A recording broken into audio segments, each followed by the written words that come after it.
नमस्कार, आप देख रहे हैं India TV news Bihar Jharkhand सच की तह तक। मैं हूं सदली और आपके लिए लेकर आई हूं आज की सबसे बड़ी और बेबाक खबरें। दशहरा को लेकर पटना पुलिस प्रशासन पूरी तरह तैनात। ड्रोन से निगरानी की जाएगी। भीड़ नियंत्रण के लिए कई अतिरिक्त बल मौजूद। पटना पूर्वी में बड़ी पटन देवी और छोटी पटन देवी के कारण भक्तों की काफी संख्या होती है। इसको नियंत्रित करने के लिए प्रशासन में कमर कस ली है। पटना मरीन ड्राइव बनने के बाद थोड़ी राहत मिलेगी, लेकिन फिर भी प्रशासन के लिए चुनौती है। कितने पुलिस बल और क्या कुछ तैयारी की गई है? सबसे पहले तो मैं पटना वासियों को दुर्गा पूजा की शुभकामनाएं देना चाहता हूँ। जैसे कि आपने भी बताया और आप सभी को पता है, यहाँ पे जगह जगह पे पूजा के पंडाल ये बनाए गए हैं। पूर्वी क्षेत्र में कुल 544 पंडाल बनाए गए हैं। पूरे पटना का आंकड़ा भी आपको ये मिल गया होगा।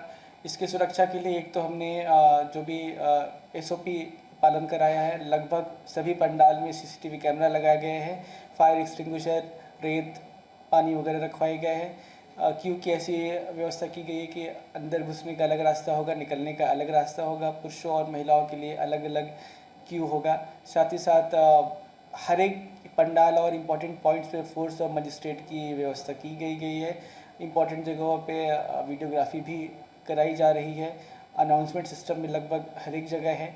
तो पटना पुलिस पूरी तरीके से तैयार है। साथ ही साथ ट्रैफिक में भी कुछ बदलाव किए गए हैं। आपको इसका डिटेल इन्फॉर्मेशन ट्रैफिक SP साहब से मिल गया होगा। ये पटना सिटी एरिया में भी कुछ ट्रैफिक का डाइवर्जन किया गया है, उसको भी पब्लिक को इन्फॉर्म कर दिया गया है, पब्लिश कर दिया गया है।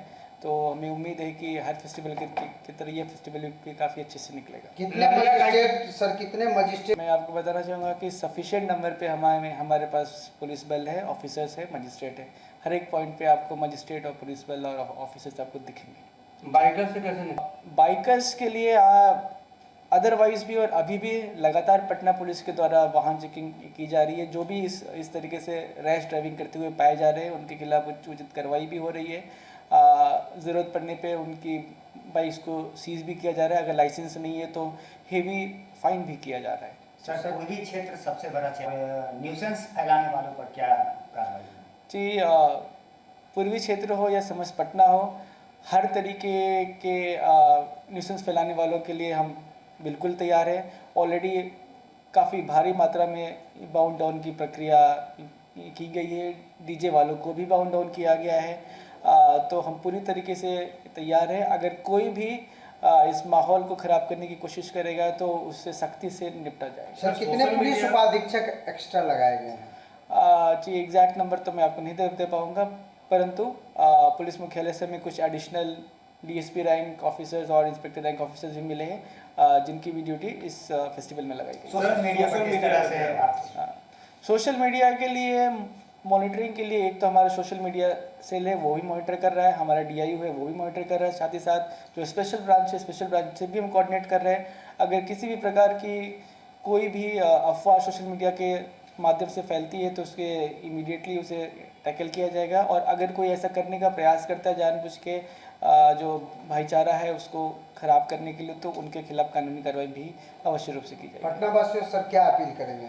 पटना वासियों से मैं यही अपील करूँगा कि यह फेस्टिवल काफ़ी अच्छे से मनाएं और साथ ही साथ जो रूल्स होते हैं ट्रैफिक का या अदरवाइज उसका आप पालन करें। ट्रैफिक को लेकर आपको 30 वर्षों से अपराध कर रहा है बिहार के अलग अलग डिस्ट्रिक्ट्स में। वो रामकृष्ण नगर थाना क्षेत्र में श्री कृष्ण कॉलोनी में ही एक भाड़े के मकान में रह रहा है। सूचना का सत्यापन किया गया, सत्यापन उपरांत रेड किया गया। रेड करने पे अपराधी भी पकड़ा गया। साथ ही साथ उसके पास से काफ़ी सारी बरामदगी हुई। बरामदगी में एक पिस्टल है, 2 मैगज़ीन है, एक देसी कट्टा है, 7.65 mm के 19 गोली है, एक 315 का गोली है। कुल 50,000 वैल्यू के जो पुराने वाले डीनोटिफाइड नोट्स हैं वो बरामद हुए हैं। एक फाइटर बरामद हुआ है, एक तराजू भी बरामद हुआ है जो पीतल का प्रतीत होता है। साथ ही साथ एक गांजा वगैरह काटने का हथियार या औजार टाइप का वो बरामद हुआ है। कुछ मोबाइल फ़ोन्स बरामद हुए हैं और इसकी मोबाइल को भी जांचा गया तो इसके मोबाइल से भी अन्य अपराध कर्मियों के बारे में सूचना मिली है। ये भी पता चला है कि ये लूटपाट का काम करने के अलावा गांजा वगैरह भी सप्लाई किया करता था, उससे भी ये पैसे कमाता था। और ये संभव है कि जो नोट बरामद हुए पुराने वाले डीनोटिफाइड, ये शायद उस समय के इलीगल व्यापार से इसने कमाए थे और जिसने समय रहते ये एक्सचेंज नहीं करा पाया, जो इसके पास पड़े हुए मिले।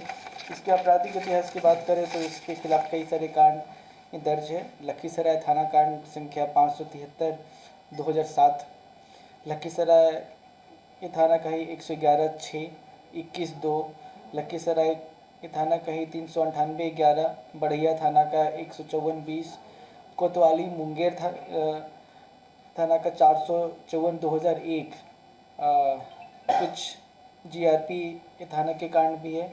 और भी इसके और भी आपराधिक इतिहास है जिसके बारे में हम पता करने का प्रयास कर रहे हैं। तो ये करीब पिछले 25 या 30 वर्षों से एक्टिव है। कई बार ये जेल भी गया है और जो इसके खिलाफ कांड पास्ट में दर्ज है वो सभी ज़्यादातर हत्या का प्रयास, डकैती, लूट, आर्म्स एक्ट वगैरह के कांड है।